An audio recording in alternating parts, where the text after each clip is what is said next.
ठीक है, यहाँ पर देखिएगा, यहाँ तक हमने छोड़ा था, एक क्यूरी गई, उस ऑब्जेक्ट की हमने 3 चीज़ों को कॉल किया, सिर्फ ये।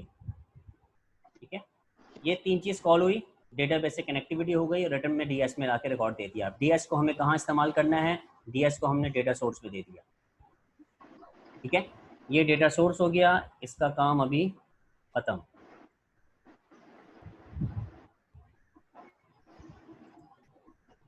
ये इससे ग्रिड हमारी फिल हो गई। ठीक है, यहाँ पर नेविगेशन हो रही हैं, वो न्यू रिकॉर्ड को हम नेविगेट कर रहे हैं। दूसरा देखिएगा, एक और मैंने कनेक्शन बनाने की कोशिश की, और क्योंकि कनेक्शन वही चल रहा है तो मुझे ज़रूरत नहीं है इसको भी लिखने की। फिर क्लास, चूँकि कॉम्बो में जो क्लास के रिकॉर्ड आ रहे हैं, ठीक है, वो क्लास के रिकॉर्ड किस टेबल से आ रहे हैं, और सॉरी, कॉम्बो में जो रिकॉर्ड आ रहे हैं वो क्लास टेबल से आ रहे हैं। और क्लास में हमारे पास क्लासेस के नाम है, BSCS और BSSC, MCS और MSCS।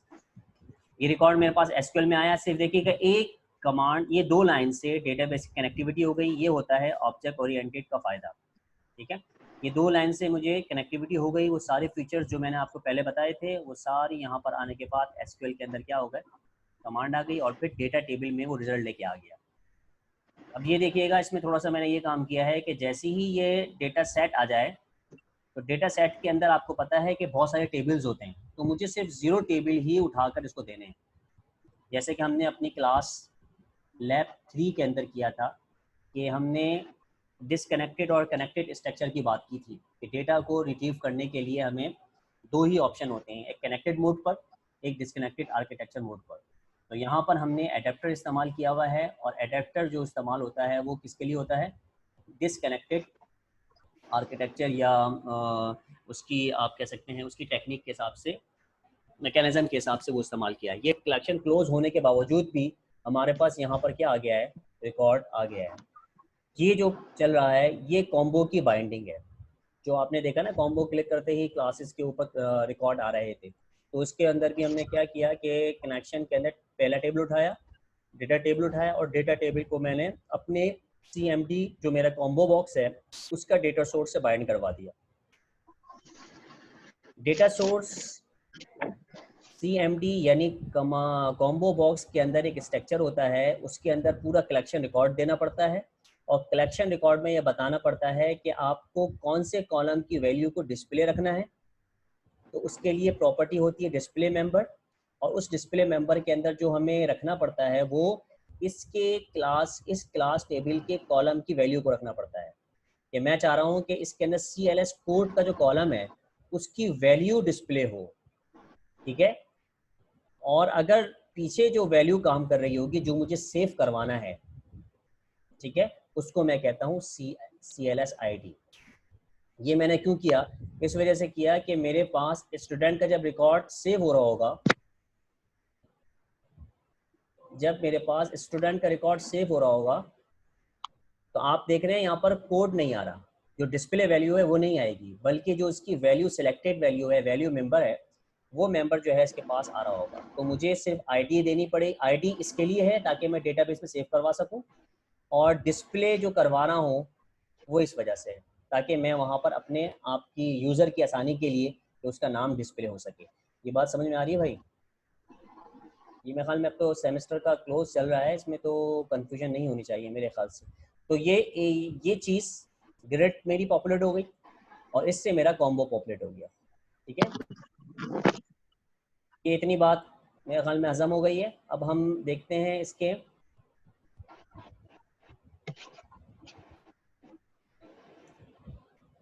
ये जो हमारे इस पूरे डिज़ाइन के अंदर, इस कंट्रोल के अंदर जो हमने सेटिंग की थी, इसके ऊपर बात करते हैं।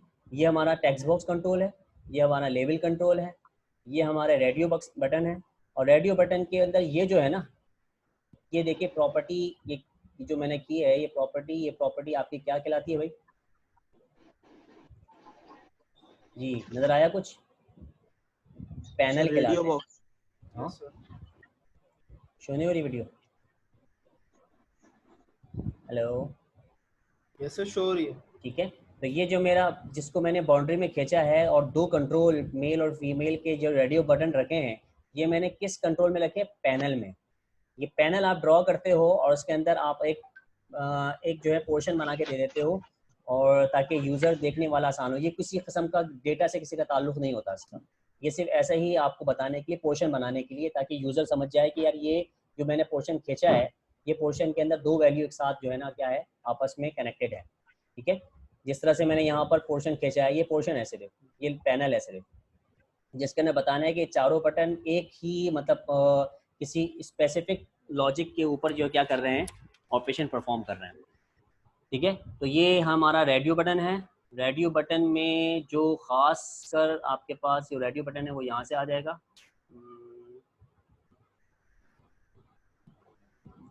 ठीक है, यहाँ से radio button drag and drop करेंगे तो ये रेडियो बटन आ जाएगा। और रेडियो बटन में आप देखिएगा इसके अंदर मैंने कोशिश की है ये सब चीज़ें प्रॉपर चैनल में आए कि RD बटन का नाम है रेडियो बटन और अंडरस्कोर मेल, इसकी फंक्शनैलिटी मेल है।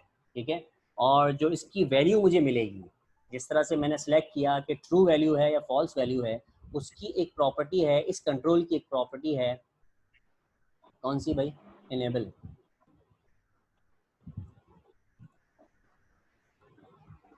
ठीक है, सॉरी, चेक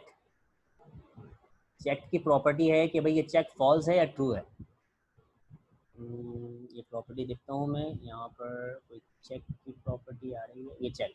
ठीक है, तो डिफ़ॉल्ट में फॉल्स होगी, जैसे डेटाबेस से रिकॉर्ड आएगा उसको मैं डिफ़ॉल्ट में ट्रू भी कर सकता हूँ, तो दो ही वैल्यू है। तो इसका मतलब चेक की एक ऐसी प्रॉपर्टी है जो कि खुद बूल है, तो उसको बूल इन्फॉर्मेशन चाहिए होगी।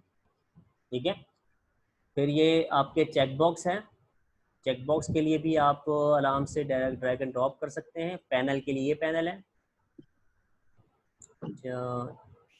चेक बॉक्स में आप वही ड्रैग एंड ड्रॉप कर देंगे। सही है, ये इसके पास भी एक प्रॉपर्टी होती है जिसको हम कहते हैं वही चेक, ये फॉल्स होगा या ट्रू होगा। ठीक है, लेकिन अगर ये जितने फॉर्म में आपके बने हुए होंगे ना, इन पूरी सीरीज़ के अंदर, एक हो, दो हो, तीन हो, पूरी लिस्ट होगी, इन पूरी सीरीज़ के अंदर कोई एक इनेबल होगा, यानी एक चेक होगा, बाकी सबको क्या कर देगा, फोर्सली अनचेक कर देगा। ये कंट्रोल के आपस में कनेक्टिविटी है।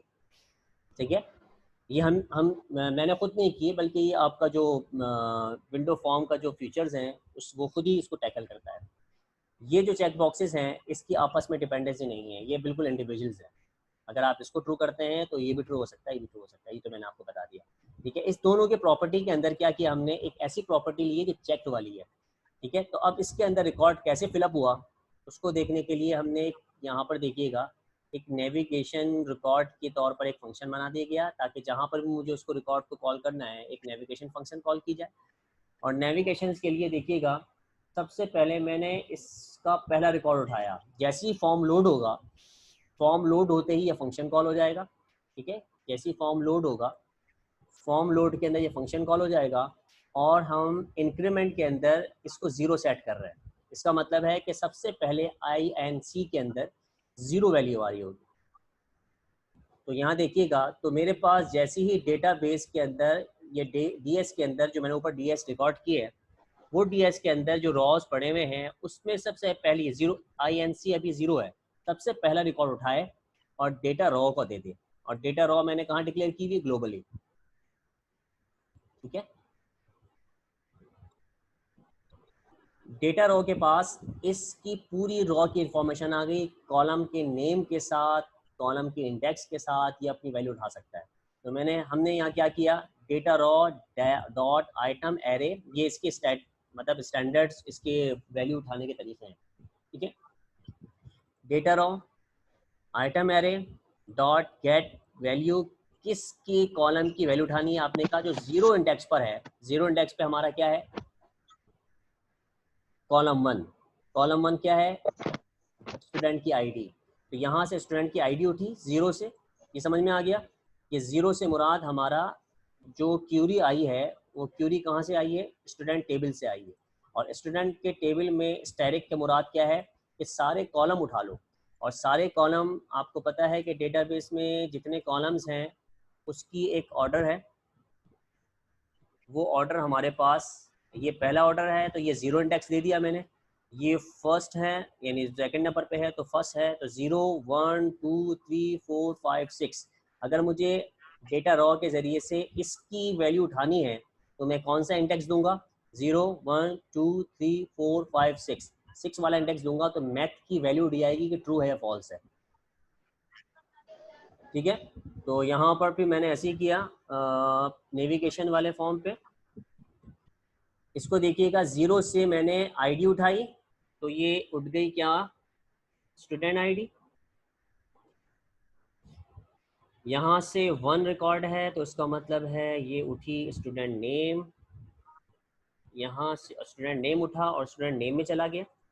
ठीक है, अब यहाँ पे देखिएगा थोड़ा साइंस लगानी पड़ी। मेरे पास एक कॉलम है, ठीक है, आप दोबारा देखिएगा, इसी कॉलम में मेल भी है, इसी कॉलम में फीमेल भी है, दोनों रिकॉर्ड इसके अंदर मौजूद है। जरा गौर से देखें अगर नहीं आपने देखा हो पहले।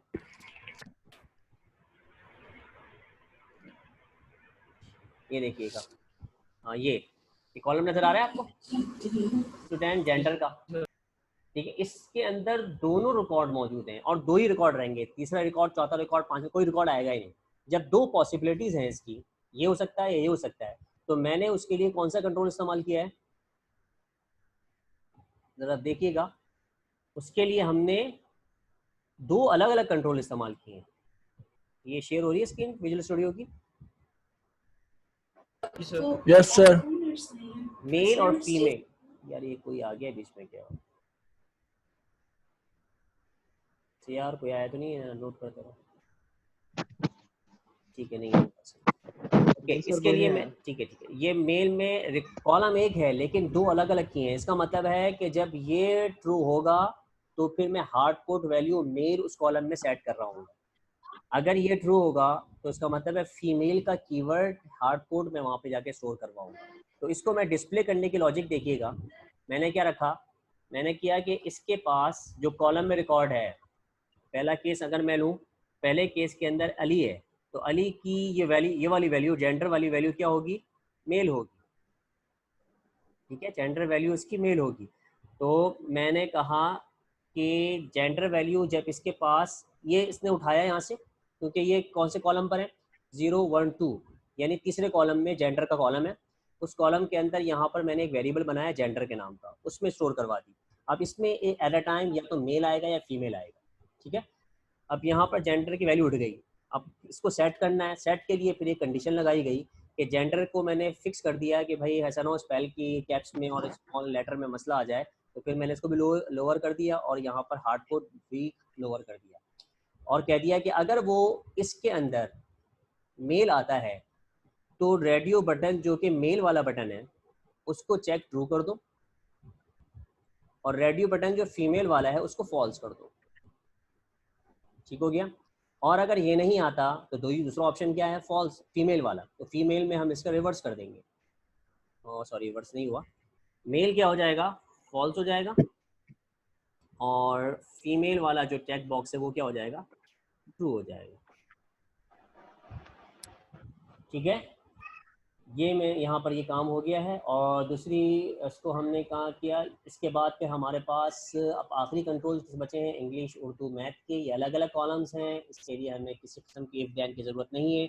जो भी 4 कॉलम पे हमारा इंग्लिश का है तो 4 कॉलम पे इंग्लिश का हमने उठाया ट्रू या फॉल्स, चेक है ना, ट्रू या फॉल्स।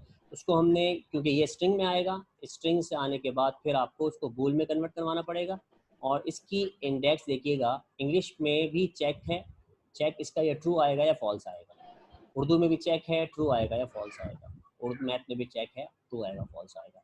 तो इस पूरी सिनेरियो में जो भी तक आपको नज़र आया वो सिर्फ और सिर्फ ज़्यादा कॉम्प्लेक्स पार्ट कौन सा था, जिसमें हम कह रहे हैं कि ये का पार्ट है। आपने पूरा सिनेरियो देखा कि आपने एक चीज़ को किस तरह से ऑब्जेक्ट ओरिएंटेड के ज़रिए से बार बार की, ये सारी स्टेटमेंट बार बार लिखनी पड़ती थी, ओपन की, क्लोज की, फिर एडेप्टर बनाना पड़ता, फिर ये दोनों के ऑब्जेक्ट क्रिएट करने पड़ते, फिर डेटा सेट बनाना पड़ता। इन सब को बचने के लिए हमने सिर्फ और सिर्फ क्या करना पड़ रहा है, सिर्फ ये 2 लाइनें लिखनी पड़ रही हैं। कौन सी, एक इसकी एसक्यूएल बना के दो और दूसरा उसका कनेक्शन का प्रॉपर्टी कॉल करो और रिटर्न करवा दो टेबल में, तो टेबल के लिए करना पड़ेगा, अगर डेटा सेट में तो डेटा सेट के लिए करना पड़ेगा। ठीक है, अब जो यहाँ तक बात समझ में आ गई है, तो फैसल ने जो बात कही थी ज्वाइनिंग क्यूरी की, वो अभी हम आपके सामने इस सिनेरियो को देख लें कि ज्वाइनिंग क्यूरी कहाँ पे कैसे लगेगी। और ये किस तरह से काम करेगी। ठीक है, ये रन होने दें, उसके बाद मैं आपको बताता हूँ। ठीक है भाई फैसल, अब हम ज्वाइनिंग क्यूरी के लिए कुछ सिनेरियो बना, अभी मैंने ज्वाइनिंग क्यूरी नहीं लगाई हुई, आपके सामने दो क्यूरी है, दोनों की दोनों सिंपल क्यूरी है। अब आपके सामने एक सिनेरियो बताते हैं, बना रहे ठीक है हैं। सर। और ये देखिएगा यहाँ पर कुछ टेबल्स हैं, तो टेबल में सारे कॉलम्स आ रहे हैं। इसमें देखिएगा इसमें आईडी आ रही है, ये सारा एक टेबल से आ रहा है और मुझे ये सेंसिबल नहीं बन रहा सर कि स्क्रीन शेयर नहीं हो रही। Okay okay okay okay, thanks यार, सही है। स्क्रीन में अभी हमने यहाँ पर से भी एलोबरेट किया है कि मुझे एक जॉइनिंग क्यूरी बनानी है और उसको फिर मुझे अपने साथ किसी कंट्रोल के साथ उसको बाइंड करना है और रिकॉर्ड को क्या करना है, पॉपुलेट करवाना है। तो मेरे पास अभी कोई केस नहीं है, मैं एक नया सिनेरियो बना रहा हूँ, नया केस खुद ही से बना रहा हूँ और उस केस को इम्प्लीमेंट करेंगे और जॉइनिंग क्यूरी के जरिए से। ठीक है, इस मेरे पास अभी ये वाला केस सामने आ रहा है कि मेरे यहाँ पर डेटा ग्रिड व्यू है, इस डेटा ग्रिड व्यू के सारे रिकॉर्ड एक टेबल से आ रहे हैं। ठीक है, जितने कॉलम वहाँ पे थे यहाँ पर भी इतने कॉलम है, आईडी है, नेम है, जेंडर है, आईडी है, क्लास आईडी है, इंग्लिश है, उर्दू है। अब मुझे क्लास आईडी से पता नहीं चल रहा कि अली साहब और सिदरा साहिबा ये कौन सी क्लास के हैं, तो लिहाजा मैं यहाँ पर क्लास आईडी की जगह क्या लाना चाह रहा हूँ, क्लास कोड, जिस तरह की यहाँ पर है। अगर ये BSCS BCS MCS अपन आना शुरू हो जाए, फिर मुझे पता चल जाएगा कि यहाँ पर अली साहब किस क्लास में हैं और सिदरा साहिबा किस क्लास में। ये बात समझ में आ गई। इसके लिए मुझे ज्वाइनिंग करनी पड़ेगी, मुझे किससे ज्वाइन करनी पड़ेगी, स्टूडेंट से किस क्लास की ज्वाइनिंग करनी पड़ेगी। ठीक है, क्योंकि मुझे पता है कि यहाँ पर 3 आ रहा है और 3 पे क्या सेफ है, BSCS, यहाँ पर 4 आ रहा है और इस पर क्या सेफ है, BSSC। तो यहाँ पर मैं ज्वाइनिंग करके इस टेबल की, यानी स्टूडेंट टेबल की क्लास टेबल के साथ ज्वाइनिंग करेंगे और इसको हम देखेंगे कि कैसा काम चल रहा है। ठीक है, तो उसको पहले हम पहला स्टेप ये करते हैं, इसको एग्जीक्यूट करके वो क्यूरी जो हम बनाने जा रहे हैं वो पहले हम यहाँ पर बना के देखते हैं कि रिकॉर्ड आ रहे हैं नहीं आ रहे हैं। ठीक है, तो एक नई क्यूरी क्रिएट की मैंने, ये एक्सेस आ रहा है आपको, एक्सेस की window, hello, yes sir. New query कैसे बनाते हैं भाई, के क्यूरी विजिट में आएंगे, क्यूरी डिज़ाइन में आएंगे, कहाँ आते हैं, कॉल करो भाई, रिकॉल करो ना यार, खामोश बैठे हो। चलो, इस पर मैंने राइट क्लिक किया, SQL व्यू में गया, अब मुझे वहीं से मैं देख लेता हूँ ऐसा ना हो टाइपिंग मिस्टेक हो जाए। स्टूडेंट की क्यूरी वहाँ से मैंने कॉपी की अपने कोड से, यहाँ आपके सामने पेस्ट की। एक ये मेरे पास क्यूरी जा रही थी, दूसरी क्यूरी मेरे पास ये जा रही थी जो कि मुझे सॉरी, जो कि मुझे कहाँ पर आ रही थी, कॉम्बो मेरा पॉपुलेट हो रहा था। ये दो क्यूरी भी मैं इस्तेमाल कर रहा हूँ और सिंगल क्यूरी है।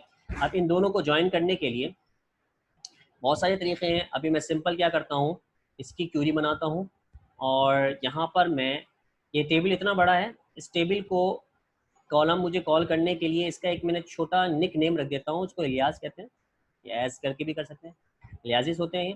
और फिर कॉमा डाल दिया और फिर दूसरे टेबल का नाम लिख दिया। ठीक है, ये एलियासिस वगैरह कुछ भी हो सकते हैं, टी भी करते हैं, T1 और T2 भी कर सकते हैं, लेकिन मैंने प्रॉपरली सी से मुराद क्लास है। ठीक है, अब इन दोनों की ज्वाइनिंग हो गई, लेकिन ज्वाइनिंग के अंदर हर रॉ से क्या करेगी, मल्टीप्लाई करेगी, तो कार्टेशियन प्रोडक्ट आ जाएगा, यानी हर रॉ को हम फजूल आ जाएगा। सही है, यानी स्टूडेंट आईडी 1 को मैप करेगा स्टूडेंट आईडी हर एक से, तो इसका मतलब है स्टूडेंट आईडी 2 रिकॉर्ड पड़े हुए होंगे, इसमें कितने रिकॉर्ड पड़े हुए, 2। ठीक है, और इस पे रिकॉर्ड पड़े हुए हैं 4, तो कार्टेशियन प्रोडक्ट में कितने आ जाएंगे, 2 5 10 रिकॉर्ड के तकरीबन आ जाएगा। तो 10 रिकॉर्ड आज को हम देख लेते हैं सेव करके, अभी पता चल जाता है कितने रिकॉर्ड आ रहे हैं। ठीक है, ताकि आपको कार्टेशियन प्रोडक्ट का आ जाए और कार्टेशियन प्रोडक्ट से निकलना कैसा पड़ता है वो भी आप देख लो। इसको मैंने किया क्लोज और इसने सेव का पूछा, क्यूरी मैंने सेव करवाई, रिकॉर्ड देखिएगा कहाँ चले गए, ये क्यूरी देखिएगा कितने रिकॉर्ड आ गए, 1 2 3 4 5 6 7 8 रिकॉर्ड आ गए। 8 रिकॉर्ड से मुराद हमारे पास कितने हो गए, 4 वो पड़े हुए, 3 पड़े हुए थे, 1 2 3 4 4, हाँ 4 ये है और 2 ये है। 2 को 8 से मल्टीप्लाई करो, 2 8 और 4 8, 2 4 जा 8, तो एक रिकॉर्ड आ गए जो कि बिल्कुल यूजलेस है। अब इसमें पता नहीं चल रहा सही रिकॉर्ड कौन सा है। इसने अली अहमद को BCS से भी कर दिया ज्वाइन, अली अहमद को BSCS से भी कर दिया, SE से भी कर दिया, अली अहमद को MCS से भी कर दिया, अली अहमद को MSCS से भी कर दिया। ये दोनों की ज्वाइनिंग कर दी इसने, जो कि हमारे लिए फजूल है। इसका हर रिकॉर्ड, इसके हर रिकॉर्ड से नहीं करना चाहिए, यानी रिलेशनशिप नहीं होनी चाहिए, वरना कार्टेशियन प्रोडक्ट हो जाएगी जो हमारे फजूल है। जबकि हमारे पास कितने स्टूडेंट हैं? सिर्फ 2 स्टूडेंट हैं और एक स्टूडेंट सिर्फ एक क्लास में है जो कि यहाँ पर है। तो मैंने अपनी क्यूरी में इस आईडी की इंफॉर्मेशन नहीं दी। अब मैं अपनी क्यूरी में इस आईडी की इंफॉर्मेशन देने जा रहा हूँ। इसको हटाया मैंने। ये समझ में आया? कार्टेशियन प्रोडक्ट डिजाइन में गया। कार्टेशियन प्रोडक्ट के लिए आपको वेयर क्लॉज डालना पड़ेगा।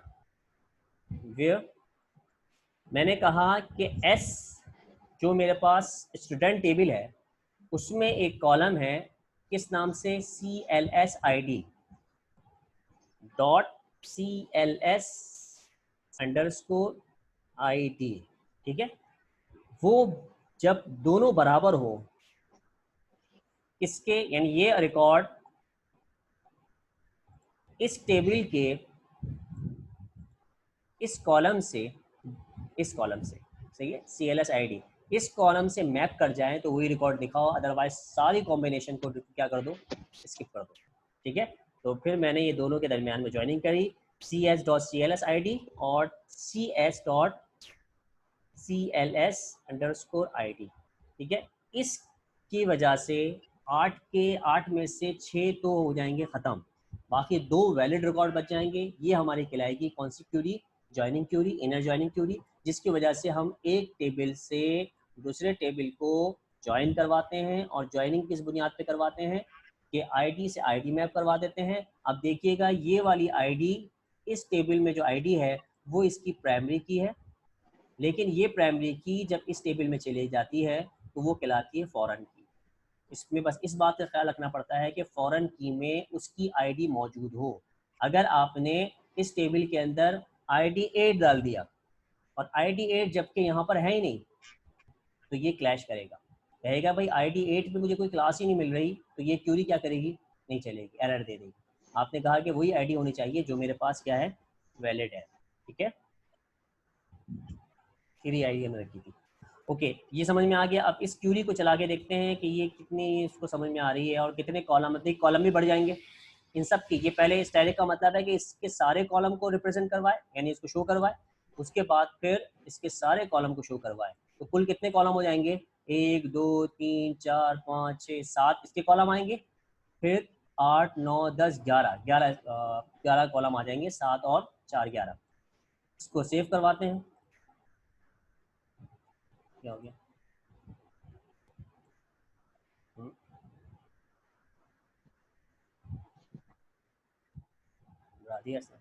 सेव हो गई। देखिए आगे 2 रिकॉर्ड आ गए। ये क्यूरी 1 का रिजल्ट है, ये स्टूडेंट का रिजल्ट नहीं है, ये क्लास का रिजल्ट नहीं है, ये क्यूरी का रिजल्ट है। क्यूरी में देखिए पहले कॉलम देखिए 1 2 3। आपको एक्सेस की शेयर हो रही है मेरे ख्याल से स्क्रीन ना, हेलो, हाँ यस सर। ठीक है, एक्सेस की हो रही है।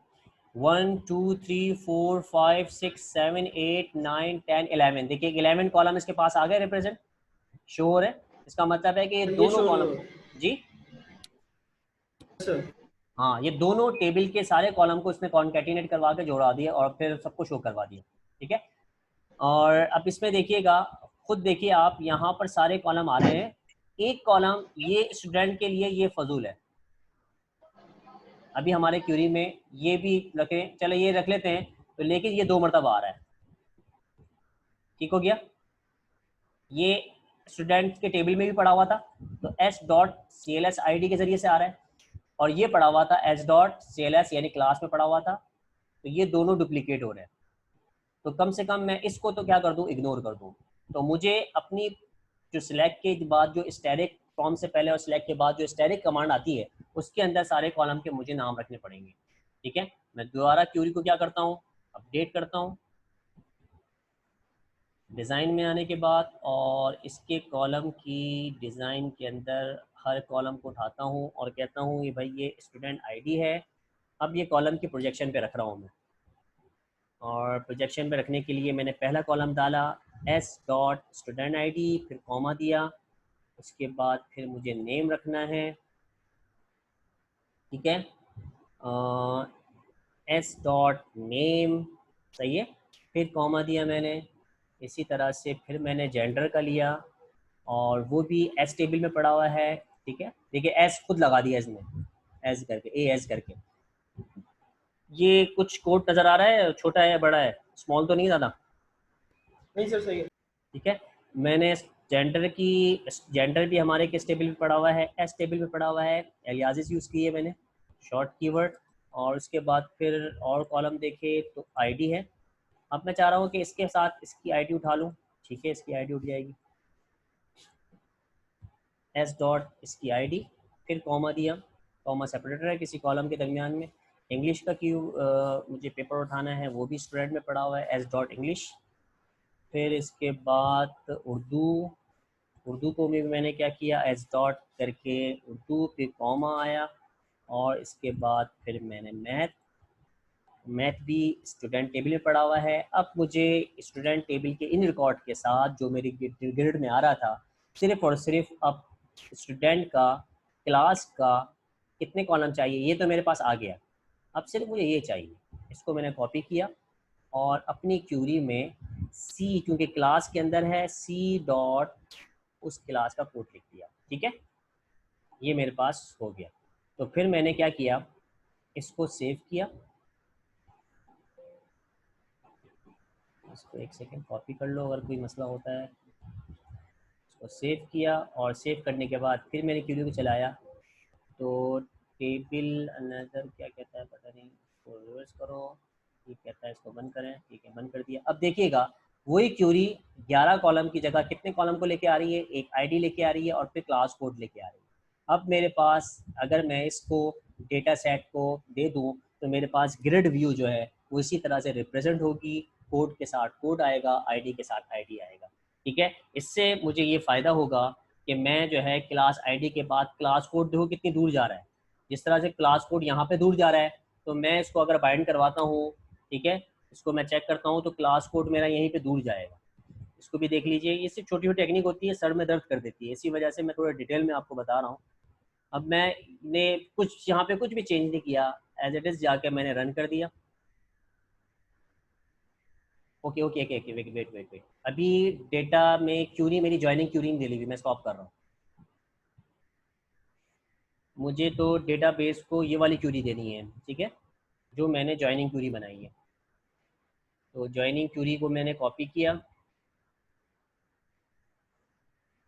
यहाँ से कॉपी किया, और कॉपी करने के बाद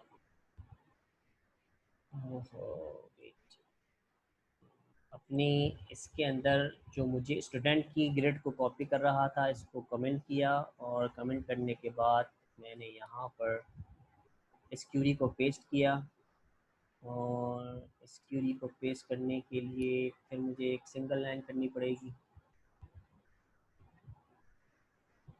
ठीक हो गया।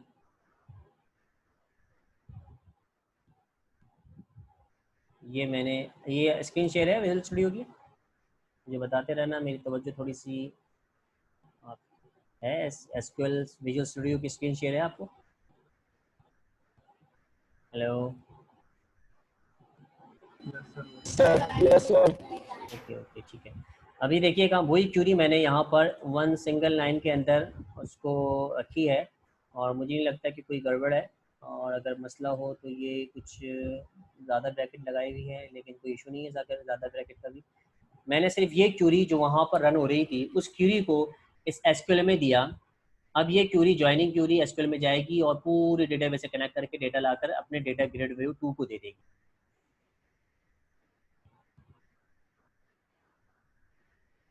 रन किया मैंने, अब इसकी स्क्रीन शो होने के लिए मैं वेट कर रहा हूँ, और आपको फिर शेयर करवाता हूँ। मेरे पास शो हो गई है, मैं आपको शेयर करवाता हूँ स्क्रीन। ये देखिएगा ग्रिड व्यू को देखिए, इसमें आईडी आ गई प्रॉपरली, आखिर में देखिए CLS कोड आ रहा है, ठीक है, आ गया आपके पास। तो ये ज्वाइनिंग क्यूरी से आया है, ये नजर आ रहा है भाई Faisal? Yes sir, yes sir. ठीक है, अब हम इसको देखते हैं कि यार ये इतनी दूर क्यों आ रहा है, इसको तो करीब आना चाहिए, क्योंकि स्टूडेंट को जब भी आप यूज़र तो बड़े नखरे होते हैं यूज़र वालों के, जो उसको इस्तेमाल करते हैं, बोलते हैं ऐसे नहीं ऐसे कर दो। तो हम देखिए एक तो ये तरीका हुआ इसका, इसमें सिर्फ थोड़ा साइंस लगाएं और थोड़ा लॉजिक देखें कि ये सारे कॉलम स्टूडेंट के तो सारे कॉलम आ रहे हैं, ठीक है, और मुझे क्लास का सिर्फ ये एक्सेस तो शेयर हो रही है ना स्क्रीन आपके पास? हेलो? यस सर, हो रही है सर। जी, इसकी देखिएगा सारे कॉलम स्टूडेंट के आ रहे हैं, सिर्फ इस क्लास का एक कॉलम आ रहा है। तो मैं इसको और मेच्योर कर सकता हूँ इतनी लंबी क्यूरी के जरिए से, ये काम कर सकता हूँ कि स्टूडेंट की ये सारी चीज़ें हटाऊँ। ज़रा गौर से देखिएगा, क्यूरी को मेच्योर और क्यूरी को ज़्यादा रीडेबल बनाने के लिए मैं स्टैटिक लगा दूँ, तो ये काम भी ये दोनों एक ही जैसे हैं, ठीक है, क्योंकि जो मेरी नीड थी उसके हिसाब से ये दोनों है। मैं इसको मैं कॉपी करके किसी और जगह सेव करवाता हूँ, और इस कोड को मैं रन करके दिखाता हूँ कि ये आया क्या काम कर रही है नहीं कर रही, ठीक है। इसको मैंने ये सेव किया, ये गायब हो गया।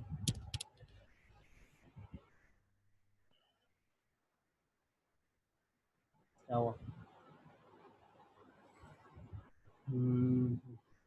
भाई आ जाओ यार। ओके, रन हो गया मेरे ख्याल से, देखिएगा उसने वही कोड लेके आ गया, वही क्यूरी से आई है जो क्यूरी हमारे पास मौजूद है, ठीक है। तो हमारी क्यूरी और मेच्योर हो गई, जो हम कहना चाह रहे थे उसकी। यहाँ पर देखिए ये वाली क्यूरी आ रही है, तो स्टैटिक मैंने किसके साथ ले लिया, इस टेबल के स्टैटिक, इसको टेबल स्टैटिक को इस टेबल के साथ क्या कर दिया, डेडिकेट कर दिया। इसका मतलब इसके सारे कॉलम आ जाए और इसका एक कॉलम आ जाए। अब मुझे परेशानी सिर्फ ये बात भी समझ में आ गई, ये वाला केस समझ, मुझे परेशानी ये आ गई यार, वो जो इतना कोड का जो कॉलम है वो इतनी दूर जो आ रहा है, उसके लिए मुझे ये वाला पैटर्न काम नहीं आएगा, मुझे वही पुरानी वाली क्यूरी काम आएगी।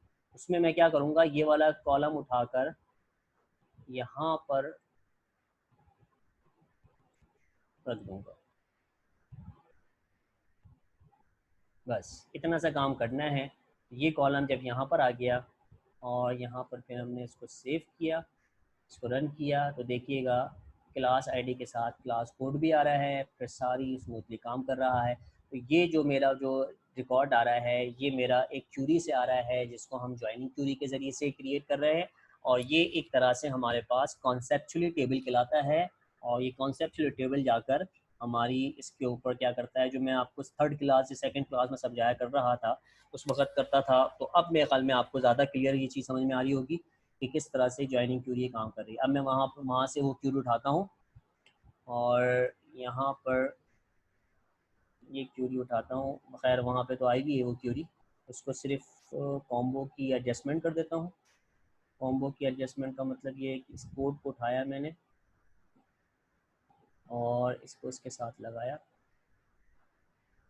ठीक है, और फिर मैंने यहाँ पर इसको रन किया, तो ओवरऑल आप देखेंगे तो उसके पास कॉलम का ऑर्डर सही आ जाएगा।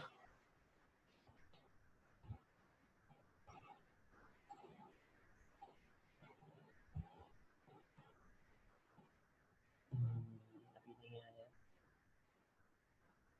String was not recognized was a valid Boolean, कौन सी बूलियन की बात कर रहा है? ओके,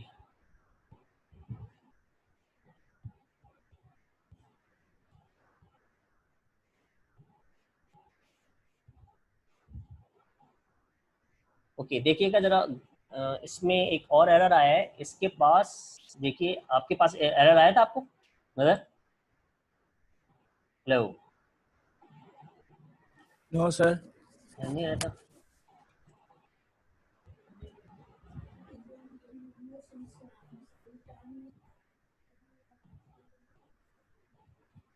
ये एरर मैं आपको दिखाऊं ताकि एरर असल में ये आया नहीं एरर आपको, string was no not sir. Recognized, ये नहीं आ रहा? अच्छा, जैसे ही मैं इस क्यूरी से रन कर रहा हूँ ना, तो ये एक एरर आ रहा है, string was not recognized as a valid Boolean, ठीक है, ओके और सर। फिर ये चल रहा है। और फिर इसने एप्लीकेशन तो सर इसको ओके करने के बाद ही रन हो रहा है? यस रन हो रहा है, लेकिन एक मसला है, देखो रन भी देख लो। वो एरर क्या है, वो एरर है कि हमने जो क्यूरी दी है, अभी मैंने जो कॉपी पेस्ट किया है ना, तो यस सर। क्लास का जो कोड था वो 2 मरतबा उसकी प्रोजेक्शन पे आ रहा था, ठीक है, यानी सिलेक्ट के मतलब बाद डुप्लीकेट हो रही थी? Yes sir. डुप्लीकेट हो रहा था।